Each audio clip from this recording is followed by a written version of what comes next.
Welcome. Very good evening to all of you. First of all, thank you so much for giving me this opportunity to standing in front of you all and sharing some of my experience with you all. Thank you very much. Aram Say. Aram Say, it was a very wonderful and amazing journey. And in the படத்துக்கு என்னோட character பற்றி பேசணும்னா என் character பேர் Kyle. It's a very bubbly-ஆன ஒரு ஜாலியான character. Hope எல்லாருக்கும் இந்த character பிடிக்கும்னு நினைக்கிறேன். So Balu sir, thank you sir for giving me this opportunity and making me part of Aram Say team, and thank you so much for trusting me. Thank you sir.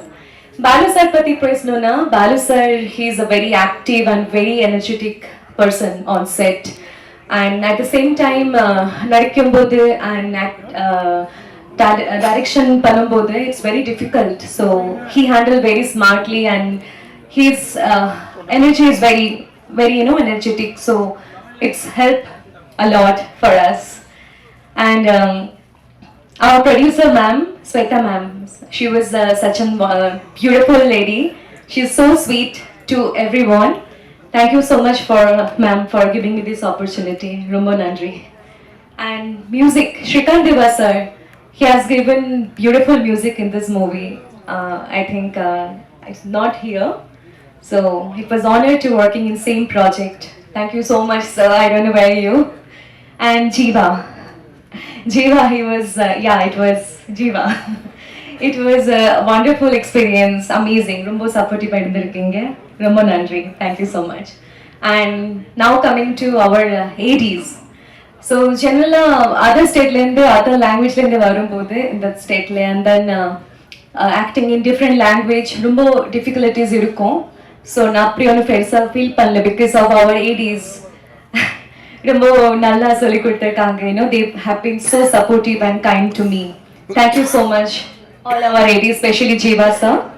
Thank you very much for your kind and patience. And thank you so much if I'm not leaving anyone. Thank you very much.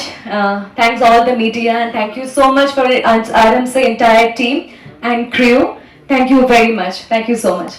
When I was doing this character, எனக்கு எப்படி தோணுச்சுன்னா, I mean ரொம்ப ஸ்ட்ராங்கான dialogues. This could either get me like நான் ரொம்ப praise வாங்குவேன், இல்லைன்னா திட்டு வாங்குவேன்னு நினைச்சேன். இப்படிதான் நான் காமெடியாக சொல்லிட்டு இருந்தேன் அவர்கிட்ட. Because I was not sure நான் என்ன சொல்றது, maybe it is right, maybe it might hurt some sentiments. But at the end of the day, now an actor, what I should do, that is what I did. I can see they've done a fantastic job. So romba nalla vandirukku. The output is really nice. I'm seeing it for the first time, and it's really very good. So I'd like to take a moment to thank the whole team, Balu sir, and all the ADs who really helped me. From everybody seated here, ellarume, I'm sorry that peru y'all, but I really respect you all, and I'm glad you all came. Adukku mela I have nothing much to say. I'd like to give you all a big thank you. Thank you so much. எல்லாருக்கும் வணக்கம். நான் தான் உங்க திருச்சி சாதனா. வந்திருக்க மீடியாக்கள் எல்லாருக்குமே என்னுடைய மனமார்ந்த வாழ்த்துக்கள். எனக்கு ரொம்ப சந்தோஷமா இருக்கு. ஏன் ரொம்ப சந்தோஷமா இருக்கு அப்படின்னா, அறம் செய் படத்தோட ஆடியோ லான்ச்சுக்கு வந்திருக்கேன். ரொம்ப பார்க்கவே பிரம்மாண்டமா இருக்கு.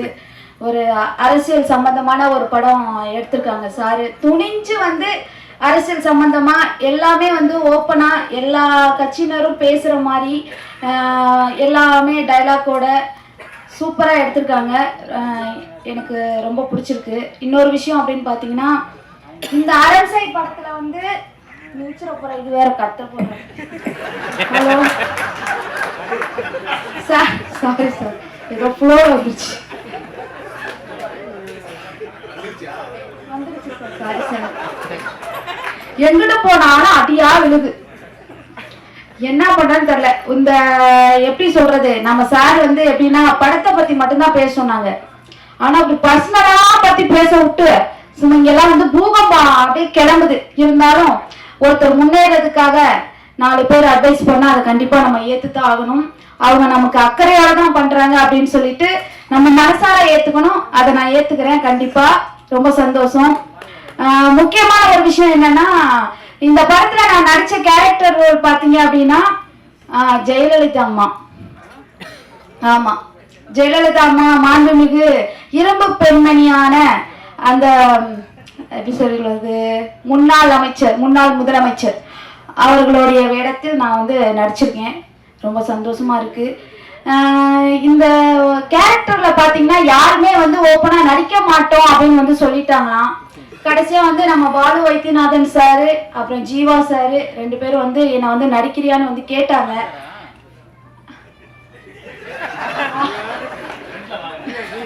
ஜீவா சார் ஜீவா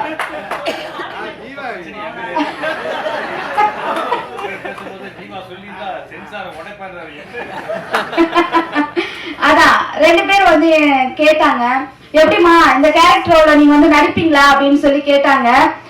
கண்டிப்பா எனிவே எல்லா கேரக்டருமே நான் நடிக்கிறேன் சார், எதுவும் பிரச்சனை எதுவும் வந்துடாதா அப்படின்னு வந்து நான் கேட்டேன்.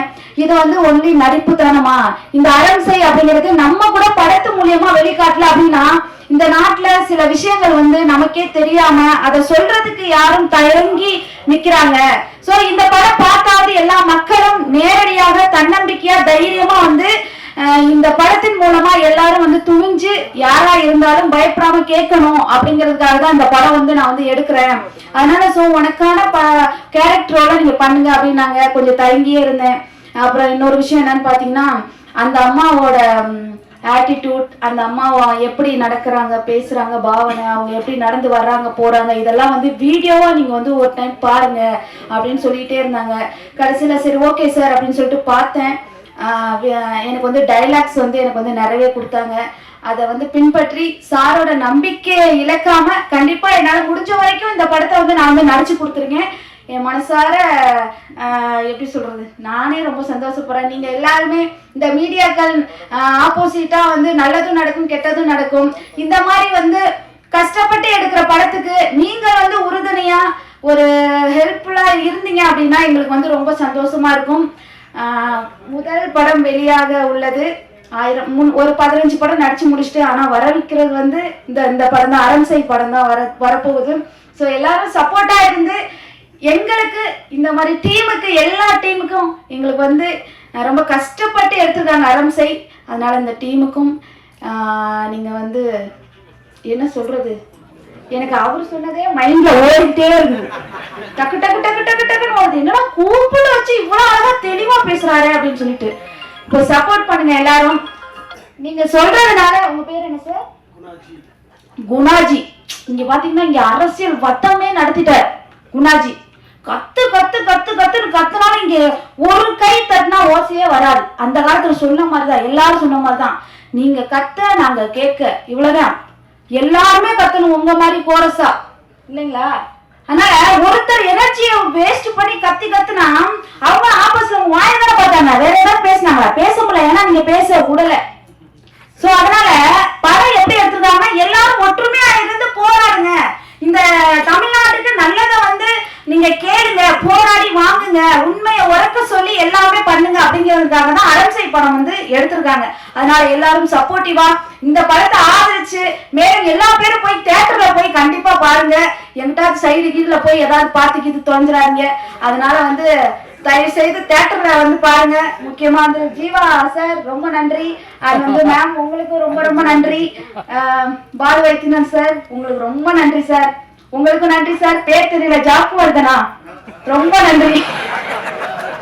ஏன்னா அவர் எப்ப பார்த்தா எப்படி ரைட்டு நம்ம மேல உட்காந்துக்கிட்டயா அங்கிட்டு போய் வச்சுக்கிறா அப்படின்னு பார்த்தா இல்ல அப்படின்னு பார்த்தா அவரு சாரா அப்படி ஜோர மேல வேற இருக்காரு கொண்டாடிட்டா சார். முன்னாடி இருக்குன்னு சொன்னாரு அவரு. இல்லையா ஒரு சண்டை அதிகம் என்கிட்ட உங்க மேல இழுத்துறீங்க சார். நானே ஏகப்பட்ட பிரச்சனைகள் இருக்கேன் சார். ஏன் சார்? ஐயோ அத்தி சரிங்க சார். எல்லாருமே எங்களுக்கு வந்து துணையா இருந்துன்னா என்ன இருந்து எல்லாரும் ஆதரவா இருந்து சப்போர்ட் பண்ணி இந்த படத்தை வந்து தியேட்டர்ல போய் எங்களுக்காக பாருங்க. ரொம்ப கஷ்டப்பட்டு எடுத்திருக்காங்க சார். பாலு வைத்தியநாதன் சார் ரொம்ப நன்றி. இந்த சான்ஸ் எனக்கு கொடுத்ததுக்கு ரொம்ப ரொம்ப நன்றி. வணக்கத்தை தெரிவிச்சுக்கிறேன். அன்னை தமிழை முத்தம் செய், அதை அழிக்க நினைத்தால் எவனாக இருந்தாலும் யுத்தம் செய். திருடராய் பார்த்து திருந்தாவிட்டால் திருட்டை ஒழிக்க முடியாது. சாதியை வைத்து அரசியல் பிழைப்பவர்கள் மத்தியிலே அவர்கள் திருந்தாமல் சாதியை ஒழிக்க முடியாது. லஞ்சம் கொடுப்பவர்களும் வாங்குபவர்களும் திருந்தாமல் லஞ்சத்தை ஒருபோதும் ஒழிக்க முடியாது. மனிதர்களுடைய மனங்கள் மாறாமல் மதத்தை மதவாதத்தை ஒழிக்க முடியாது. அதுபோல் மது பிரியர்கள் திருந்தாமல் டாஸ்மார்க்கையும் கள்ளச்சாராயத்தையும் ஒருபோதும் ஒழிக்கவே முடியாது. படத்தினுடைய தலைப்பு அறம் செய். குறைந்தபட்சம் இந்த ஜனவரி மாசத்திலிருந்து இந்த ஜூன் வரைக்கும் இதே திரையரங்கத்துல பல இசை வெளியீட்டு விழா நிகழ்வுகள், வெற்றிப்பட கொண்டாட்டங்களை பார்த்திருப்போம். படங்களும் நிறைய வெளிவந்திருக்கிறது. ஒரு சிறந்த தலைப்பை தேர்ந்தெடுத்தமைக்காக இயக்குனர் பாலு அவர்களுக்கு நான் தமிழ் வழக்கத்தினையும் வாழ்த்துக்களையும் உரித்தாக்கிக் கொள்கிறேன். சிறந்த ஒரு தலைப்பு அறம் செய். அறத்தினுடைய பொருள் புண்ணியம், கடவை, நல்வினை. இதுதான் அறம். குறைந்தபட்ச அறத்தோடு நாம் வாழ வேண்டும் என்று சொன்னால் கூட அந்த வாழ்க்கையை நம்மளால் வாழ இயலாது. முதலிலே இந்த படத்தினுடைய இயக்குனர் அவர்களுக்கும் படத்தினுடைய தயாரிப்பாளர் அவர்களுக்கும் என்னுடைய அழைப்பினை ஏற்று வருகை தந்திருக்கின்ற பாசிசத்தினுடைய பிஜேபியினுடைய வில்லி சுந்தர வள்ளி அவர்களுக்கும் மாஸ்டர் ஜாக்குவார் தங்கம் அவர்களுக்கும் என் அன்பிற்குரிய நண்பர் ஜீவா அவர்களுக்கும் பெருமதிப்பிற்குரிய டைமண்ட் பாபு சார் அவர்களுக்கும் மேடையில் உள்ளிட்ட கதாநாயகிகள், திருச்சி சாதனா, பணிபுரிந்த தொழில்நுட்ப வல்லுநர்கள், குறிப்பாக 4 பாடல்களை முத்தாக கொத்தாக தந்திருக்கின்ற அண்ணன் கவிஞர் சிரேகர் அவர்களுக்கும், தேன்மொழி தாஸ் சிறந்த எழுத்தாளர் அவர்களுக்கும், படக்குழுவில் பணிபுரிந்த அத்துறை பேருக்கும், இதெல்லாம் தாண்டி பத்திரிகை துறை நண்பர்களுக்கும் ஊடகத்துறை நண்பர்களுக்கும் PRO யூனியனுடைய தலைவர் அண்ணன் விஜய் முரளி அவர்களுக்கும், பெருதுளசி பழனிவேல் மற்றும் உள்ளிட்ட அத்துறை நண்பர்களுக்கும் என் அன்பின் வணக்கங்களை உரித்தாக்கிக் கொள்கிறேன். படத்தின் தலைப்பு சிறந்த தலைப்பு. படத்தினுடைய கதை அம்சம் இன்றைய சமூகத்திற்கு தேவையான ஒரு அரசியல் கருத்தினை, அது ஆளும் கட்சி, அது எதிர்கட்சி, எந்த கட்சியாக இருந்தாலும் நேர்விட பேசுகின்ற, நெற்றியில் துப்பாக்கியை வைத்தது போன்று தோட்டா வெடிப்பது போன்று அற்புதமான வசனங்களை சிறந்த எழுத்துக்களால் தனது வலிமையான போர் குணத்தினால் எழுதியிருக்கின்ற பாலு அவர்களுக்கு இந்த படம் நிச்சயமாக வெற்றி பெறும். அவர் நினைத்திருந்தால் ஒரு காதல் படத்தை எடுத்திருக்கலாம், அல்லது இரட்டை வசனம் படத்தை எடுத்திருக்கலாம். அவர் நினைத்தால் வெட்டு, குத்து, ரத்தம் என்று வன்மத்தை எடுத்திருக்கலாம். அவர் நினைத்தால் சாதிய படத்தை எடுத்திருக்கலாம். ஆனால் அவர் எடுக்கவில்லை. காரணம், நீ படிக்கும் புத்தகம் தான் தீர்மானிக்கிறது உன் நாற்காலி எதுவென்று. அதுபோல அவர் எடுத்திருக்கிற ஆயுதம் தான் இந்த அரசியல். அரசியலை தவிர்த்து நீங்க எதுவுமே பண்ண முடியாதுங்க. காலையில படிக்கிற பேப்பர்ல இருந்து நைட்டு குடிக்கிற பால் வரைக்கும் இந்த அரசியல் யாருமே தப்ப முடியாது. அப்பேற்பட்ட ஒரு சிறந்த ஒரு படைப்பு, நுட்பமான வசனங்கள், வசனத்தினுடைய நேர்த்தி, குறிப்பாக 1176 மதிப்பெண்களை எடுத்த திருச்சி அரியலூரை சார்ந்த அனிதா அவர்கள் நீட்டினாலே மரணித்தார்கள். தொடர்ச்சியாக 29 பேர் மறைத்திருக்கிறார்கள். இந்த கேடுகட்ட மத்திய அரசும் மாநில அரசும் அந்த நீட் தேர்வை ரத்து செய்வதற்கு தைரியம் இல்லை, திராணி இல்லை. கல்வியை வைத்து அவர்கள் அரசியல் செய்து கொண்டிருக்கிறார்கள். கல்வி இன்று வியாபாரமாக மாறிக்கொண்டிருக்கிறது. கியூபா சின்ன நாடுங்க. அந்த நாட்டினுடைய முக்கியமான தத்துவம், அந்த நாட்டினுடைய முக்கியமான கோட்பாடு, அரசு பள்ளிகளும் அரசு மருத்துவமனைகள் மட்டும்தான் இருக்கும்.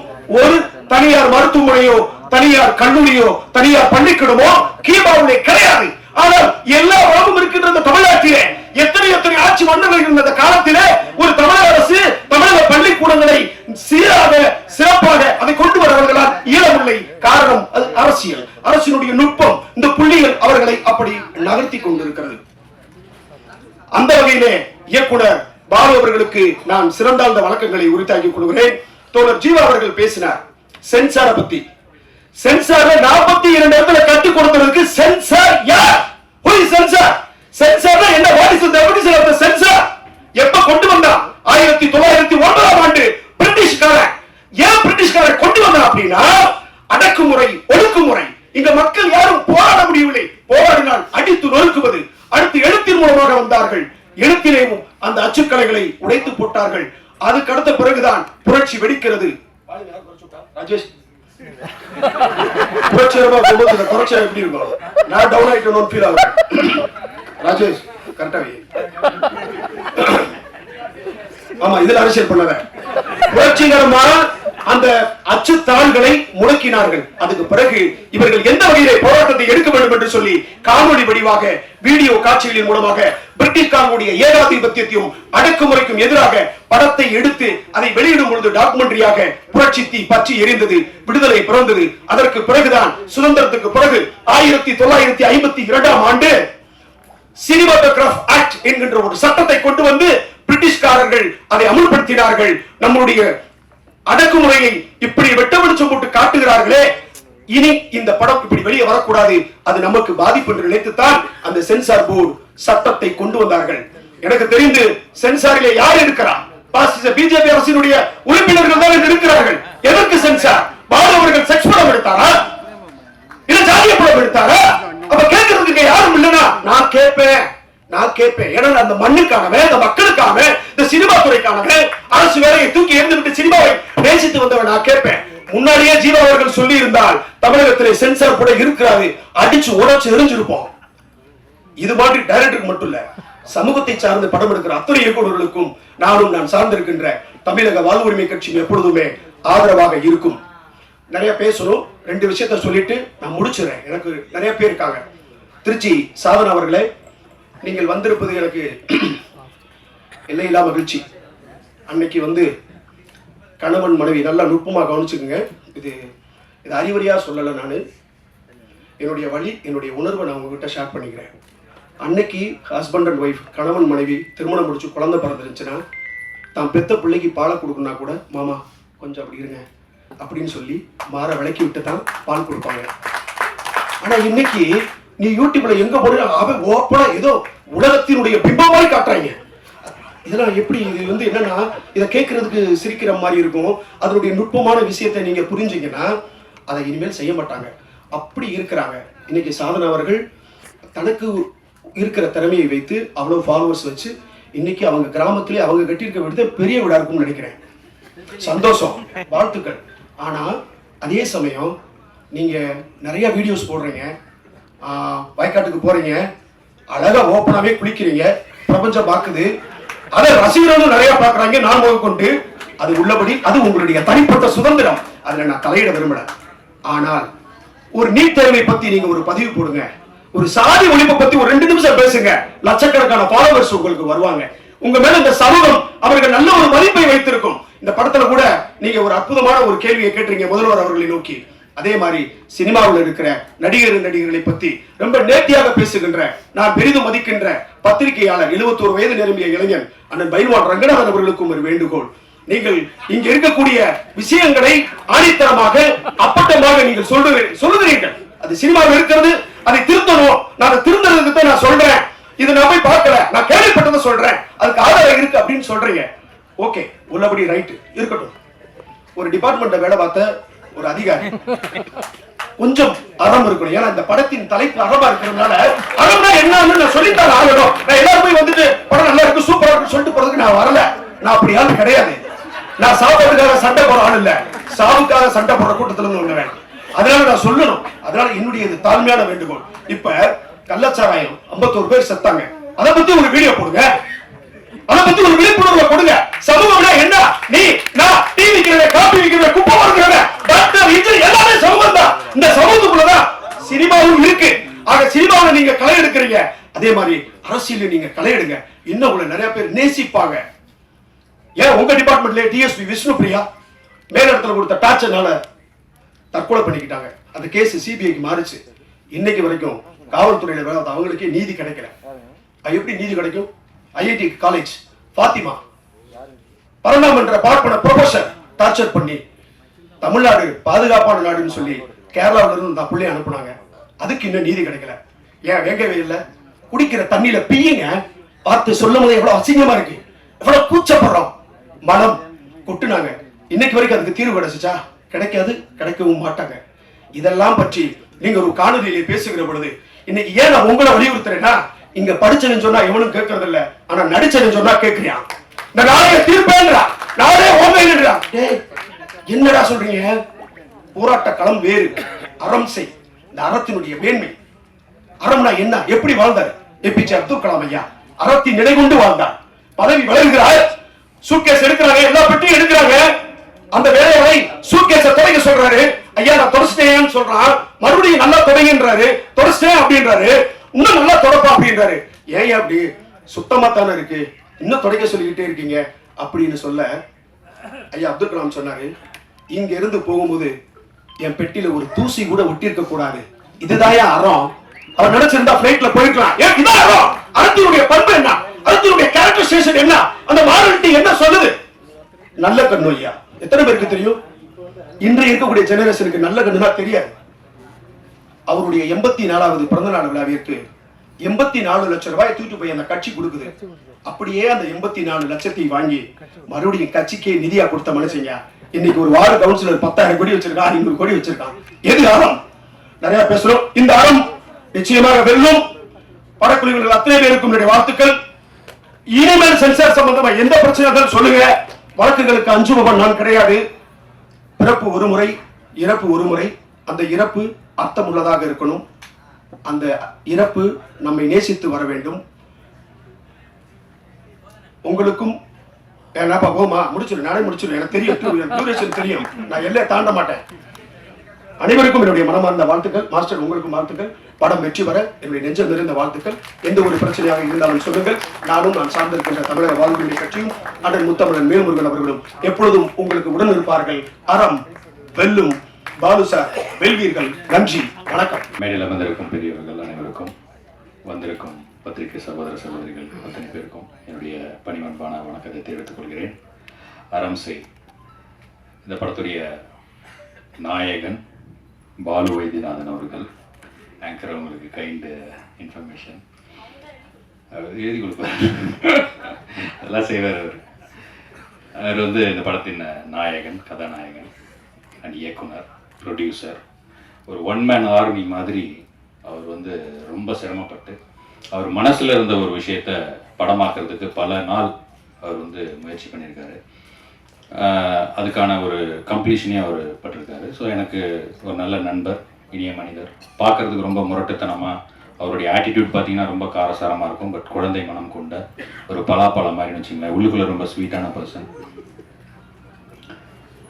நான் நிஜமாக தான் சொல்கிறேன், யாரோ கலாய்க்கிறாங்க நினச்சி. எல்லாத்தையும் திட்டுவார், கத்துவார், டென்ஷன் ஆவார். பட் ஒரு கைண்ட் ஹார்ட்டட் பர்சன், அதில் வந்து சந்தேகமே கிடையாது.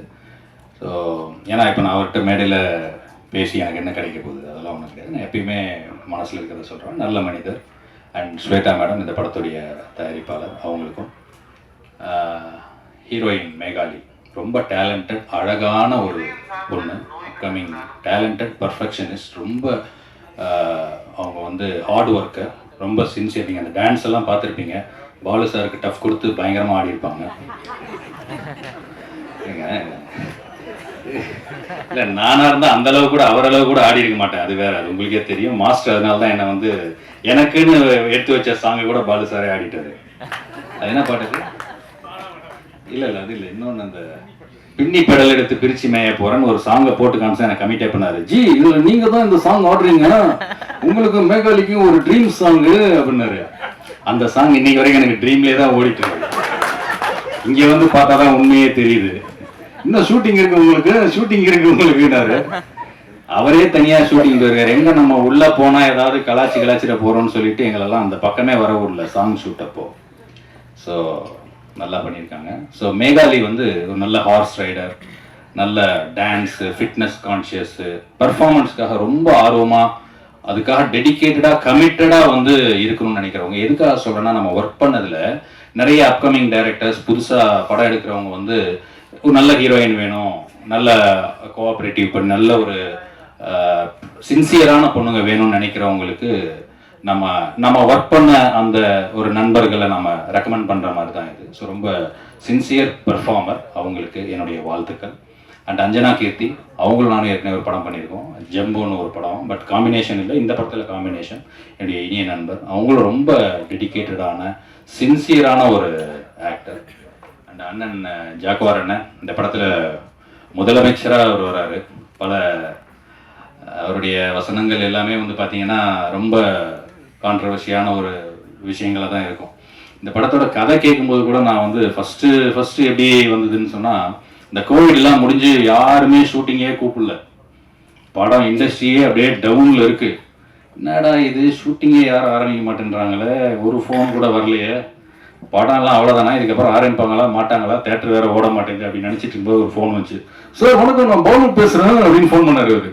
ஓகே, ஏதோ ஒரு ஆடு சிக்குது, போய் ஒரு மீட்டரை போட்டுற வேண்டியதுதான் அப்படின்னு சொல்லிட்டு முதல்ல நான் அவரை போய் பார்க்க போனேன்.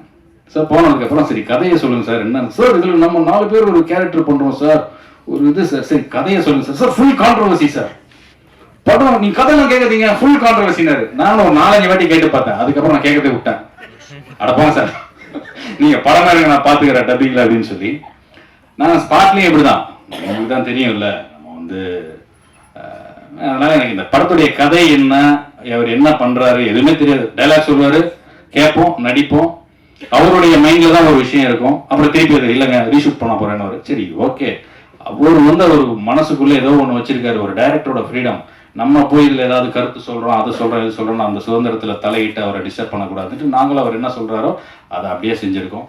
நீங்கள் படம் வரும்போது பார்த்து புரிஞ்சுப்பீங்க. அப்புறம் வந்து படத்தில் நம்ம அன்பு அண்ணன் பைல்வான் அவர்கள், அவர் ஒரு பொலிட்டீஷியனாக அவரோட நடிக்கிற ஒரு வாய்ப்பு எங்களுக்கு ரொம்ப சூப்பராக இருந்தது. அண்ணனோட ஒர்க் பண்ணுற அந்த எக்ஸ்பீரியன்ஸ் நிறைய வருஷமாக நாங்கள் வந்து பேசியிருக்கோம். நிறைய வருஷமாக அண்ணனை வந்து தெரியும். என்ன ஒன்று, இந்த யூடியூப்ல ஒரு வீடியோ பேசும்போது நம்மளை பற்றி 2 வார்த்தை கூட எதுலையும் சொல்ல மாட்டேங்கிறார். அதான் எனக்கு ஒரு வருத்தம். ஏதாவது சும்மாவது சொல்லி விடுங்கண்ணே, இப்பவே சொல்லாதீங்கண்ணா, சரி நம்ம பையன் தானே அப்படின்ட்டு நம்மளை பற்றி எதுவும் சொல்ல மாட்டேங்கிறாருன்னு நினைக்கிறேன். ஸோ அண்ட் வந்து படத்துடைய இசையமைப்பாளர் என் இனிய நண்பர் ஸ்ரீகாந்த் தேவா அவர்கள், அவங்க இன்னைக்கு வர முடியாத சுச்சுவேஷன் நினைக்கிறேன். ஸோ அவருக்கு என்னுடைய வாழ்த்துக்கள். அண்ட் திருச்சி சாதனா அவர்கள், அவங்க வந்து இந்த படத்தில் ஒரு நல்ல பர்ஃபார்மன்ஸ். அவங்க அந்த பொலிட்டீஷியன் கேரக்டர் பண்ணாங்க. அவங்களுக்குள்ள ஒரு நல்ல ஹியூமர் சென்ஸ் ஆஃப் ஹியூமர் நல்லா இருக்கு. எப்படி நம்ம அந்த சரளாக்காலாம் பண்ணுற சில கேரக்டர், ஷோபனான ஒரு ஆர்டிஸ்ட் இருந்தாங்க, அவங்க இப்போ இல்லை, தவறிட்டாங்க. ஸோ அந்த மாதிரி ஸ்பேஸ்களான சில கேரக்டர்ஸ்லாம் இருக்கும் இல்லையா, காமெடிக்கு ஒரு ட்ரை பண்ணக்கூடிய ஒரு விஷயம். அவங்களுக்கு அது நல்லாவே ஒர்க் ஆகுது. அவங்க பேசும்போது நிறைய பேர் ரசிக்கிறாங்க. ரொம்ப யதார்த்தமான ஒரு பாமர தமிழில் ரொம்ப அழகாக அவங்களும் பர்ஃபார்ம் பண்ணியிருக்காங்க. ஸோ அவங்களுக்கும் என்னுடைய வாழ்த்துக்கள். அண்ட் இந்த படத்தில் நம்ம சக்தி அண்ணன் ஒரு பெரிய டெரர் வில்லன். அவர் அண்ணா கொஞ்சம் ஏச்சு காமிங்க, டெரர் வில்லன். அந்த கஞ்சி போட்ட வெள்ளை சட்டையை பார்த்தோன்னா டக்குன்னு எனக்கு ஒரு சிரிப்பு வந்துச்சு. ஏன்னா அவரை நான் சாஃப்டாகவே பார்த்துருக்கேன். என்ன கேரக்டர், நான் தான் வில்லன்னாரு. அண்ணா என்கிட்ட மட்டும் சொல்றாதீங்க, உன்னை பார்த்தா என்னதான் இருந்தாலும் எனக்கு வந்து அது ஒரு ரொம்ப நல்ல மனிதர்கள் வில்லன் கேரக்டர் பண்ணும்போது அது வந்து எப்படி நமக்கு அக்செப்டே பண்ணிக்க முடியாது, அந்த மாதிரி இருந்துச்சு. பட் கேரக்டரா கதைக்களமோட வரும்போது அது நல்லா இருக்கும். ஏன்னு சொல்றேன்னா, நானே ஒரு படம் பண்ணியிருக்கேன் இப்போ, கரான ஒரு மூவி. நானும் என்னுடைய இனிய நண்பர் குணாஜி பொங்கி எழுந்துட்டு போனாரு. அவர் என் படத்துல ஒரு முக்கியமான என்னுடைய ரைட் ஹேண்ட் கேரக்டர் பண்ணார். அதில் நான் வில்லனா நடிச்சிருக்கேன். பட் எனக்கே பார்க்கும்போது கூட இல்லை, என்னதான் இருந்தாலும் கொஞ்சம் வில்லனா அக்செப்ட் பண்ணிக்கிறது கஷ்டமோ. ஏன்னா அந்த கேரக்டரா அந்த கேரக்டருக்கு என்ன ஜஸ்டிஃபை பண்ணியிருக்கோமோ அதை நம்ம பண்ணியிருக்கோம். இருந்தாலும் அந்த குட் பாய் இமேஜுக்குள்ள இருக்கிறவங்க, ஒரு சாஃப்ட் நேச்சரா இருக்கிறவங்க வந்து அந்த கேரக்டர் பண்ணும்போது எந்த அளவுக்கு இருக்கும் அப்படின்னு சொல்லி தெரியல. ஸோ இந்த படத்துல என்னுடைய ரோல் அப்படி இருக்கு. அது பாலு சார் தான் சொல்லணும், அவர் எப்படி அதை பண்ணியிருக்காரு, எப்படி எடிட் பண்ணியிருக்காருன்னு. நாங்கள் பார்த்த வரைக்கும் நல்லா இருக்கு. என்ன சார் வந்திருக்காரு. And master and Sabari sir ரொம்ப முக்கியமாக படத்துடைய போஸ்ட் ப்ரொடக்ஷன் ஃபுல்லாக அவங்களுடைய இதில் தான் பண்ணது. ரொம்ப இனிய பண்பாளர். அண்டு இன்னும் நிறைய விஷயங்கள் இருக்கு. இந்த படம் அறம் செய் படத்துடைய பிஆர்ஓ சாவித்ரி மேடம் பின்னாடி வந்து நிற்கிறாங்கன்னு நினைக்கிறேன். சொல்லுங்க. அவங்களுக்காக தான் நான் மெயினாக இன்னைக்கு வந்தேன். ஏன்னா ரொம்ப நாள் கழிச்சு அவங்க ஒரு படம், என்னோட படம் வருது, நான் பிஆர்ஓ பண்ணுறேன், நீங்கள் வரலனா எப்படி அப்படின்னாங்க. இன்னைக்கு கொஞ்சம் கமிட்மெண்ட்ஸ்னால என்னால் வர முடியாத சுச்சுவேஷனாக இருந்தது, அதனால தான் லாஸ்ட் மினிட்டாக வந்தேன். பட் அவங்களுடைய அந்த ஒரு அன்பான அழைப்பை ஏற்று நான் இன்னைக்கு வர வேண்டியதாக இருந்தது. ஸோ அவங்களுக்கு என்னுடைய நன்றி. அண்டு இணை இயக்குனராக இந்த படத்தில் ஒர்க் பண்ண இயக்குனர் ஜீவரத்னம் சார் அவர்கள். இப்போ குணாஜி பேசும்போது சொன்னார் இல்லையா, அந்த சென்சார் அவர் மட்டும் சொல்லி தான் நான் போய் சென்சாரை பிடிச்சிருவேன், அப்படி பண்ணிடுவேன், அப்படி பண்ணிடுவேன், அதெல்லாம் அந்த ஜீவாங்க. இந்த ஜீவா இல்லை. ஏதாவது மாற்றி போகிற வழியில் நமக்கு ஏதாவது பொட்டலத்தை போட்டு விட்டுறாதீங்க. இப்போல்லாம் குடிச்சா கூட 10 லட்சம் கிடைக்கும், நடிச்சா காசே வரமாட்டேங்குது. நம்மளே ரொம்ப கஷ்டப்பட்டு சர்வே பண்ணுறோம். ஸோ அதனால் நம்ம மேலே எதுவும் போட்டு விட்டுறாதீங்க. வந்திருக்கும் அனைவருக்கும் என்னுடைய பணிவன்பான இனிய மாலை வணக்கங்களை தெரிவித்துக் கொண்டு, படத்தில் இன்னொரு அதின் ஒரு பையன் நம்மளுடைய சகோதரர், அவர் ஒரு முக்கியமான கதாபாத்திரம் நடிச்சிருக்காரு. அண்ட் கேமராமேன் கண்ணா, இன்னும் நிறைய பேர் ஒவ்வொருத்தராக சொன்னால் மேனேஜர் பாஸ்கர் சார், எல்லாருக்குமே என்னுடைய வாழ்த்துக்களை இந்த நேரத்தில் தெரிவித்துக்கொண்டு, இந்த படம் இயக்குனர் அவர்கள் என்ன நினைச்சிருக்காரோ அவருக்கு வந்து அது கிடைக்கணும்னு சொல்லி கடவுளை வேண்டி விடைபெறுகிறேன். நன்றி, வணக்கம். என்னை வாழ வைத்துக் கொண்டிருக்கிற யூடியூப் நேயர்களுக்கு என்னுடைய நன்றியும் வணக்கமும். என்னுடைய உறவுகளை, ஒரு நாள் ஃபோன் வந்தது, நான் தான் டைரக்டர் பாலு வைத்தியநாதன் பேசுகிறேன் அப்படின்னு. உங்களெல்லாம் கேள்விப்பட்டதே இல்லைன்ட்டு அவருக்கே ஷாக்காக போச்சு. இல்லை சார், நான் டைரக்டர் தான் பண்ணார். என்ன விஷயம்னு. இல்லை, நீங்கள் ஒரு கேரக்டர் பண்ணணுன்னாரு. நான் யூடியூப்பில் பேசிகிட்டு இருக்காங்களா, உங்களுக்கு தெரியுமா அப்படின்னு. தெரியும் அப்படின்னாரு. தெரியும் தான் கூப்பிட்டுருக்கேன்னாரு. அதே மாதிரி இவர்கிட்ட ஒரு நல்ல பழக்கம் என்னென்னா, இந்த டயலாக் என்னங்கிறத முதல்ல வாட்ஸ்அப்பில் அனுப்பி விட்டுருவேன். அதே மாதிரி சமீபத்தில் 2 டிவி சீரியல் அடித்தேன், அவங்களும் அனுப்பி விட்டுருந்தாங்க. இதனால ஒருத்தருக்கு வேலை போயிடுது. அசோசியேட் டைரக்டர் வந்து டயலாக் சொல்லிவிட்டு போகிறல, அவருக்கு வேலையெல்லாம் போயிடும். அந்த டயலாக் என்ன அவர் என்ன எழுதியிருக்காரோ அப்படியே நான் சொன்னேன். ஆனால் அப்போவே சென்சார் கட்டு வரும்னு எனக்கு தெரியும். நான் அவர்கிட்ட சொல்லலை. ஏன்னா எல்லா நடந்த விஷயங்களே அவர் வசனமாக்கியிருந்தார். அதனால் இது இந்த மந்திரியை குறிக்கும், இது இந்த மந்திரியை குறிக்கும் அப்படிங்கிறது தெரிஞ்சு போச்சு. அது மட்டும் இல்லை, அவர் போஸ்டரில் மிகப்பெரிய பொய்யை சொல்லியிருக்காரு. யாரும் இந்த படத்தினுடைய போஸ்டரை பற்றி பேசவே இல்லை. ஏன்னா ஒருத்தர் பாரதிய போஸ்டர் போட்டிருந்தாரு, கீழே நாங்கள் அரசியல் பேசவில்லை இன்னும் போட்டிருந்தாரு. முழுக்க முழுக்க அது அரசியல் பேசுகிற படம். ஏன் அப்படி ஒரு கருத்துன்னு எனக்கு புரியல. ஏன் நாங்கள் அரசியல் பேசுகிறோம் போடுங்களேன். எதுக்குன்னா, நீங்கள் அவ்வளோ துணிச்சலா நாட்டில் உள்ள நடப்புகள், அது ஆளுங்கட்சியாக இருந்தாலும் எதிர்கட்சியாக இருந்தாலும் சரி, மாநில அரசாக இருந்தாலும் சரி, மத்திய அரசாக இருந்தாலும் சரி தாக்குறீங்க. நாங்கள் ஏன் அரசியல் முழுக்க அரசியல் பேசி விட்டு நாங்கள் அரசியல் பேசவில்லை என்று சொல்கிறீங்க.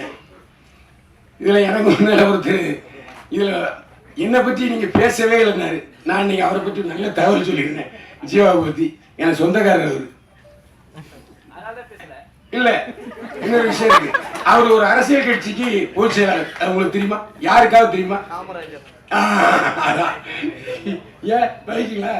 ஓ, அரசியல் படத்தில் நடிக்கிறதுனால அரசியல் கட்சி வைக்கீங்களா? அவர்கிட்டையும் அப்படியா? அதே மாதிரி இதில் முக்கியமான விஷயம் ஒன்று நான் சொல்லணும்.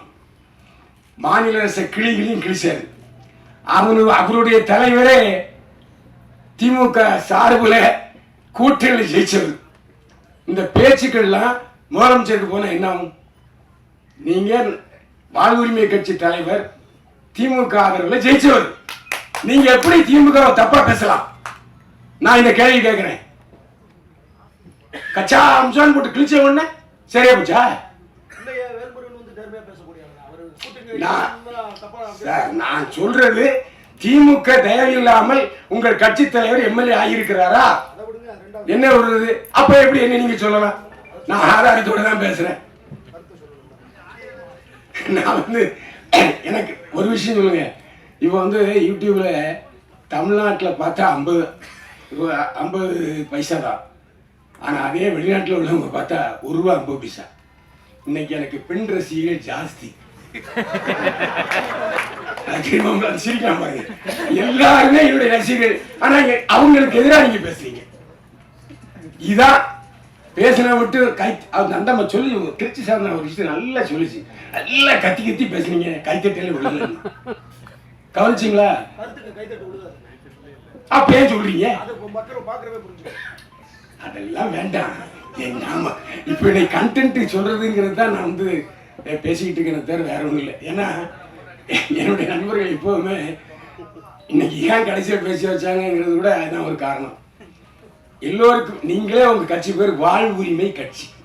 அவங்க உங்களுக்கு ஒரு உரிமை இருக்கு, அவங்க உங்களுக்கு ஒரு சுதந்திரம் இருக்கு, அவங்க உங்களுக்கு ஒரு தொழில் இருக்கு, அவங்க உங்களுக்கு ஒரு பிளாட்ஃபார்ம் இருக்கு. இப்போ எனக்கு என்னை பத்தி என்னுடைய நண்பர்களுக்கு தெரியும். என்னை பத்தி கேள்வி கேட்டே என்னை பெரியவன் சாய்க்கிறாங்க.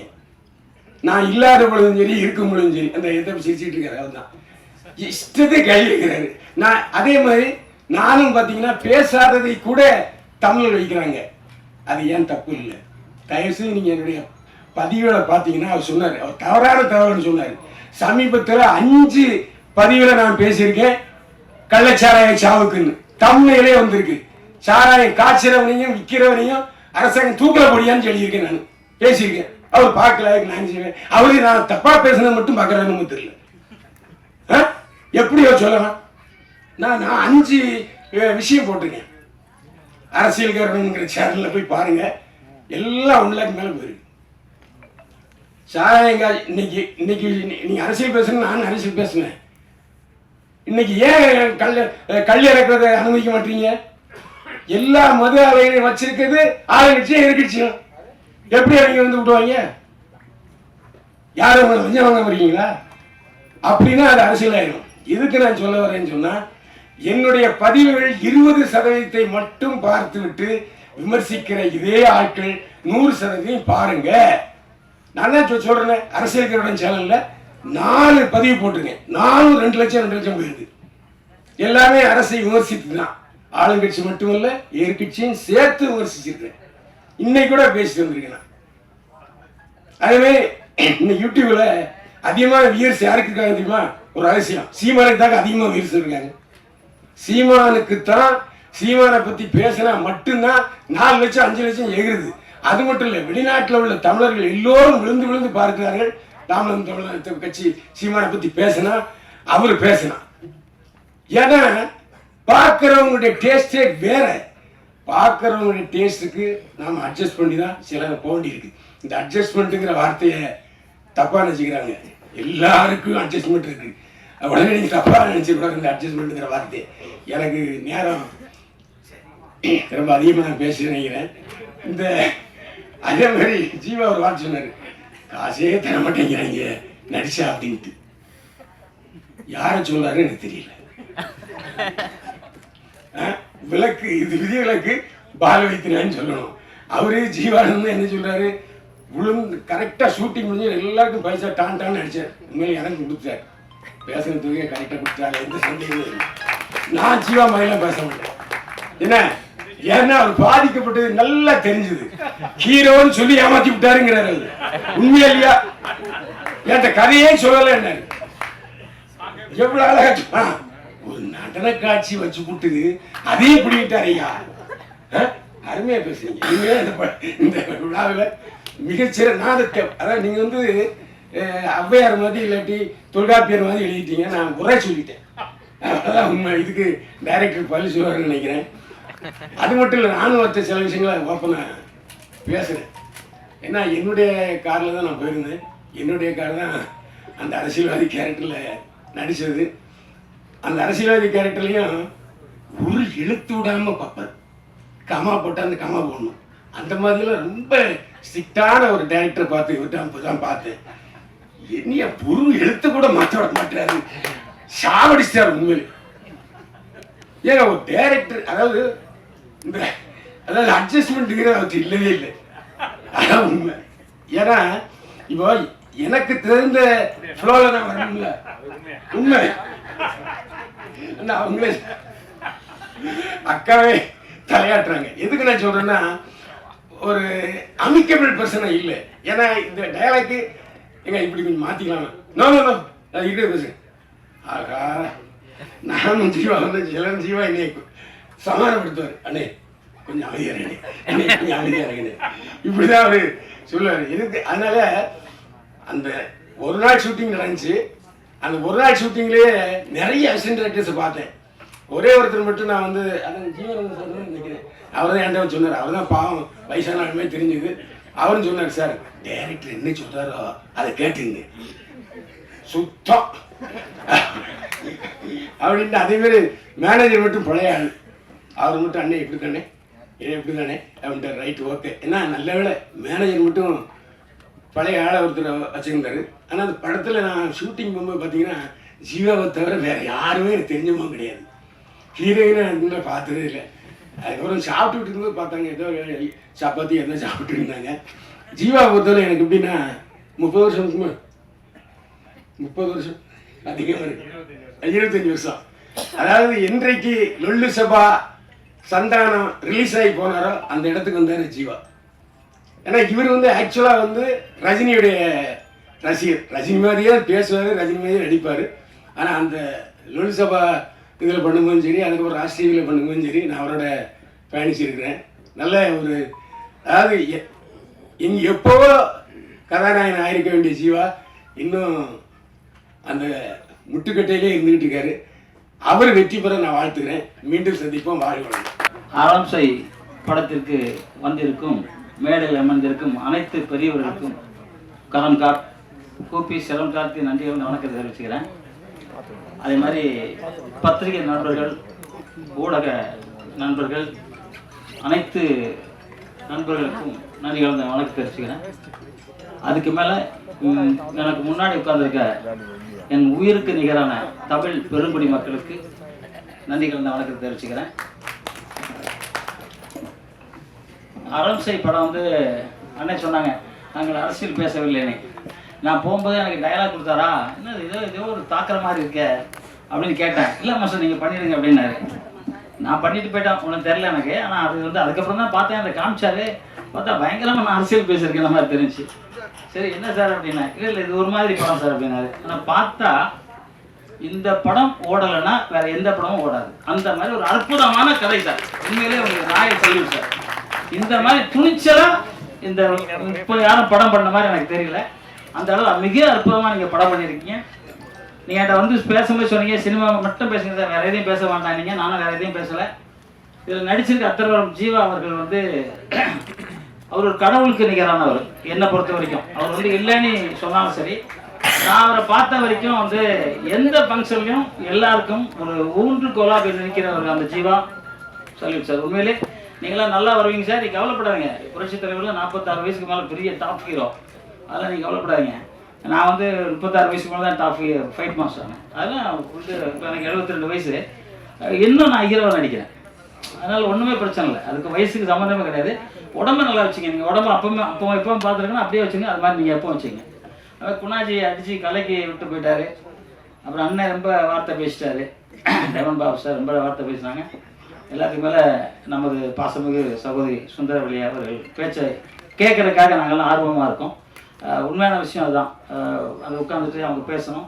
தயாரிப்பாளர்கள் வந்து சந்தோஷமாக இருக்காங்க. இந்த சந்தோஷம் நீடித்து இன்னும் நிறைய படம் நீங்கள் தமிழ்நாட்டுக்கு வெற்றி படங்களாக கொடுக்கணும் அப்படிங்கிறது உங்களோட கை தட்டலோட. ஏன்னா இந்த மாதிரி படம் பண்ணுறதுக்கே தைரியம் வேணும். நடிக்கிறதுக்கே பயமாக இருக்குது எல்லாருக்கும். யாரும் சொன்னாங்க நடிக்கவே பயமாக இருக்குனாங்க. அப்போ தயாரிக்கிறதுக்கு எவ்வளோ தைரியமாக இருக்கும். கை தட்டணும் மேடம் உங்களுக்கு. உண்மையில பெரிய சந்தோஷமான விஷயம். அது மாதிரி பாட்டு, அவர் முதல் பாட்டு கொஞ்சம் திணறிட்டார்.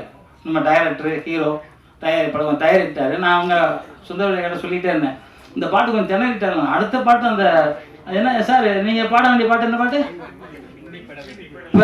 எடுத்துட்டார் சார் அவரு. ஆமாம் அது நல்லா இருந்துச்சு அந்த பாட்டு. அதே மாதிரி இன்னொரு அந்த மாண்டேஜ் சாங் வந்து ரொம்ப அற்புதமான சாங் சார். உண்மையில யார் எழுதுனது? சினேகன். உண்மையில சினேகன் சாருக்கு ஒரு கைத்தட்டல். அவ்வளோ அற்புதமான அந்த பாட்டு. அந்த பாட்டு நிச்சயமா நீங்க வந்து தேசிய விருது வாங்குவீங்க. நீங்க அந்த அளவுக்கு ஒரு பாட்டு. இந்த படமும் அதே மாதிரி வாங்கணும். நீங்க என்ன நினைச்சீங்களோ அது நாட்டில் நடக்கணும். நான் தான் நினைக்கிறேன். நல்லவர்கள் அனைவரும் என்ன நினைப்பாங்கன்னா நாடு நல்லா இருக்கணும்னு தான் நினைப்பாங்க. நல்லவர்கள் அனைவரும். இப்போ நம்ம ஒரு படம் பார்க்குறோம், வில்லன் செருக்கா சாவட்ரா, ஹீரோ வந்து அடிக்கணும் அப்படின்னு நினைப்போம்.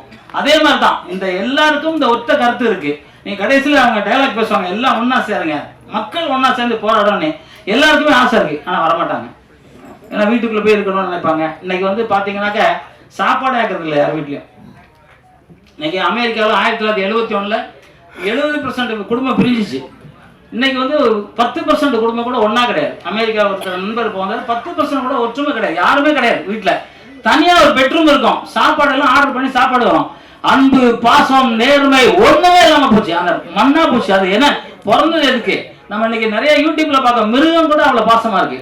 இப்பதான் ஒரு பறவை இப்போ வரும்போது தான் பார்த்துட்டு வந்தேன். ஒரு பறவை செத்து கிடந்துச்சு.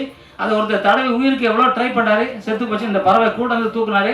இந்த பறவை போய் அந்த இதயத்தில் போய் படுத்து அந்த பறவை செத்து போச்சு. என்னையா மனுஷன் எல்லாம் என்ன பணத்துக்கு அலையிறான்? என்ன பணம்? விஜயகாந்த் சொன்னதான், பணம் என்ன பணம்? செத்து போனா யாருமே திரும்பி பார்க்க மாட்டாங்க.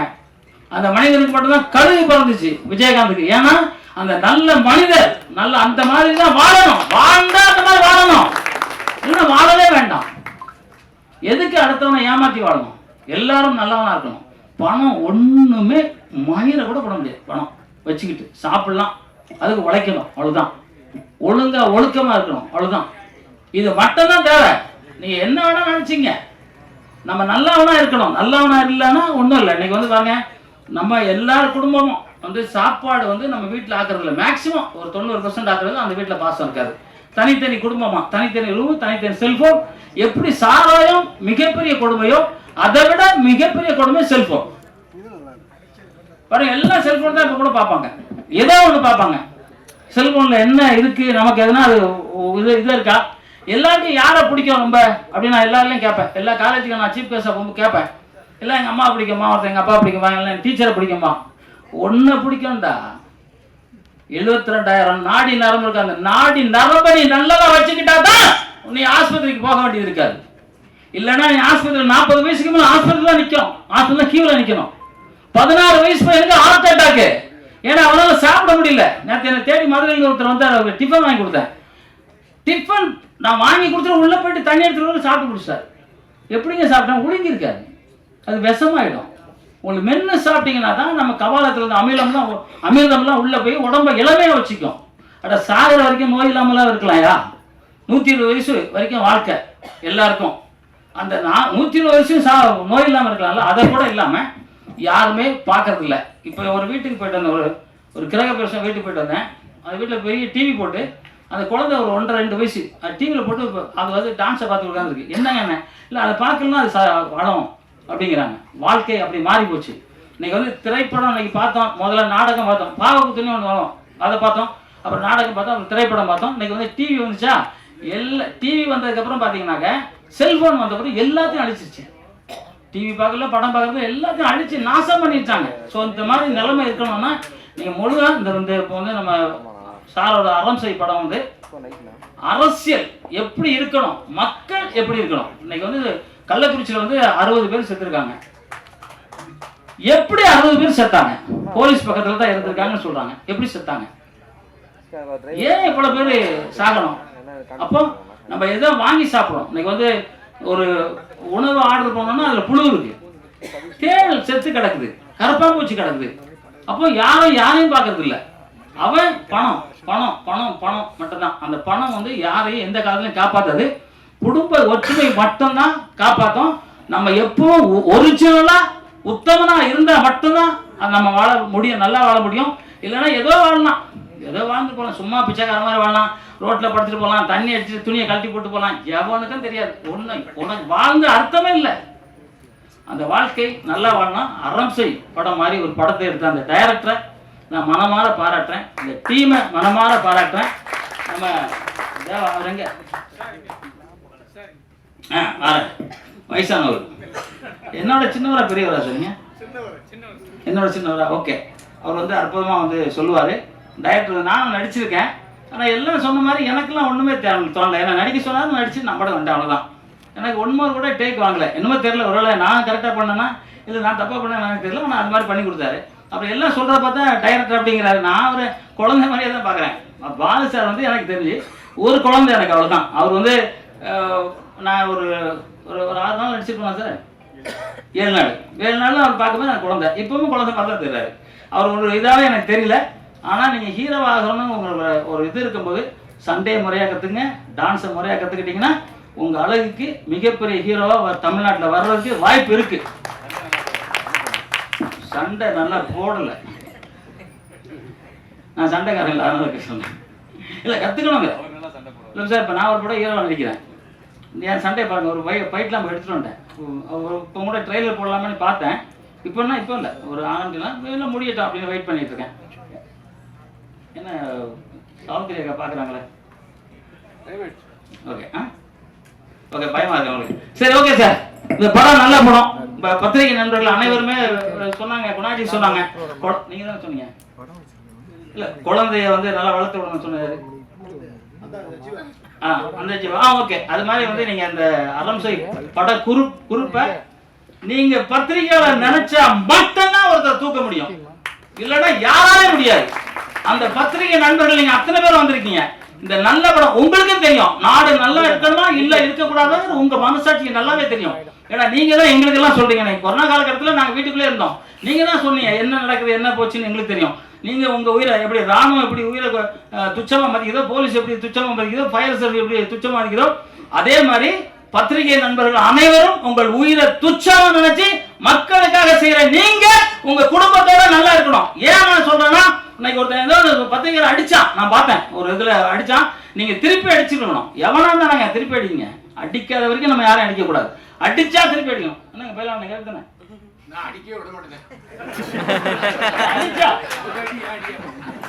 அப்ப உங்க நீங்க எடுத்து அவங்கள திருப்பி அடிக்கணும். யாரு முதல்ல இருக்கீங்களோ அவங்க திருப்பி அடிக்கணும்.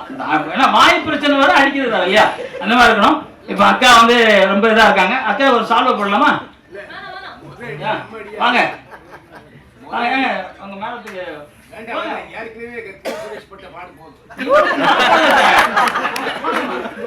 பேசுறீங்களா? அதுக்காக சொல்றேன். தமிழ்ல போங்க போங்க.